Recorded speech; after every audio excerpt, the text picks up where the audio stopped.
Heavy হয়েছে বন্ধুরা, তোমরাই আজকে বানিয়ে ট্রাই করে দেখো। কেমন লাগলো আমাকে কিন্তু কমেন্ট করে জানাবে। দেখতে পুরো বাটারস্কচ আইসক্রিমের মতো লাগছে।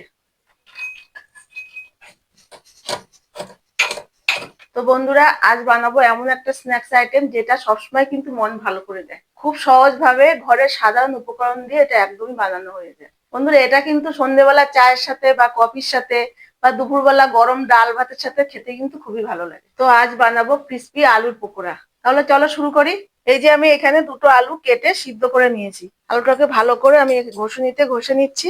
এটা ঘষে নিলেও হয় বা এমনি হাত দিয়ে চটকে নিলেও হয়, যে যেরকম পারবে করে নেবে। এই যে আলুটাকে আমি ভালো করে ঘষে নিয়েছি। এবার এখানে আমি কিছু জিনিস দিয়ে দেবো। এখানে নিয়েছি আদা রসুন কুচানো, ধনেপাতা কুচানো, কাঁচা লঙ্কা কুচানো আর কাঁচা বাদাম নিয়েছি। এটাকে আমি ভেজে দেবো। এবার আমি আলুটাকে কিছু উপকরণ দিয়ে ভালো করে মাখিয়ে নেবো। প্রথমে দিয়ে দিলাম 1 চামচ লবণ, দিয়ে দিলাম অল্প করে হলুদ। এবার দিয়ে দিলাম আদা আর রসুন কুচানো, দিয়ে দিলাম কাঁচা লঙ্কা কুচানো, দিয়ে দিলাম ধনেপাতা কুচানো। এবার ভালো করে আলুটাকে একটু মেখে নেবো। বন্ধুরা, ধনেপাতা খেতে তোমাদের কার কার ভালো লাগে আমাকে জানাবে কমেন্ট করে। এখানে চালের গুঁড়ো আছে 1 বাটি, আর এই যে ময়দা আছে বা কর্নফ্লাওয়ার, যার কাছে যেটা থাকবে। আমি এবার এগুলোকে দিয়ে অল্প অল্প করে দেবো আর মাখিয়ে নেবো ভালো করে। প্রথমে 2 চামচ মতন ময়দা দিয়ে দিলাম। এবার অল্প অল্প করে চালের গুঁড়ো দেবো আর মাখবো।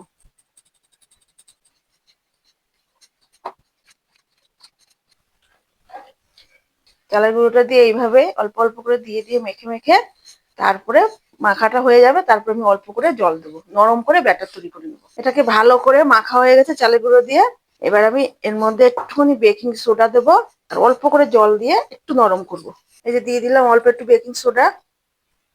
এবার অল্প করে জল দিয়ে আমি ব্যাটারটা একটু নরম করবো। তো বন্ধুরা, আমি যে বাদামগুলো নিয়ে নিয়েছিলাম সেগুলো এখন ভেজে নেবো। বাদামগুলো ভেজে গুঁড়ো করে দেবো, যা টেস্ট হবে না খেতে অসাধারণ লাগবে। এই যে আমি আলুর পকোড়াটা বানাচ্ছি, এটা রেসিপিটা দেখো, দেখে আজকে বানিয়ে খেয়ে আমাকে কমেন্ট করে জানিয়ে কেমন লাগলো আমাকে কিন্তু কমেন্ট করে জানাবে। এবার এগুলোকে আমি একটু গুঁড়ো গুঁড়ো করে দেবো।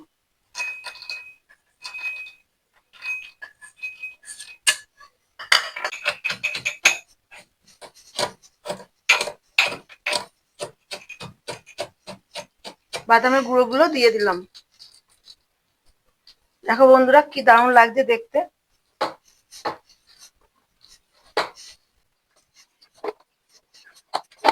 বলো তো বন্ধুরা, কিসের মতো লাগছে? দেখতে পুরো বাটারস্কচ আইসক্রিমের মতো লাগছে। তাহলে এবার পকোড়াগুলো ভেজে নিই।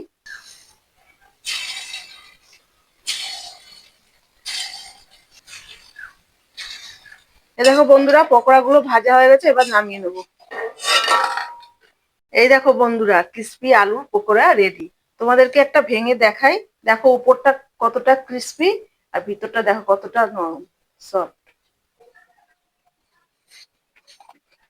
হেভি হয়েছে বন্ধুরা, তোমরাই আজকে বানিয়ে ট্রাই করে দেখো। তাহলে বন্ধুরা, ভিডিওটি ভালো লেগে থাকলে লাইক শেয়ার কমেন্ট করো আর চ্যানেলটিকে সাবস্ক্রাইব করে দিও।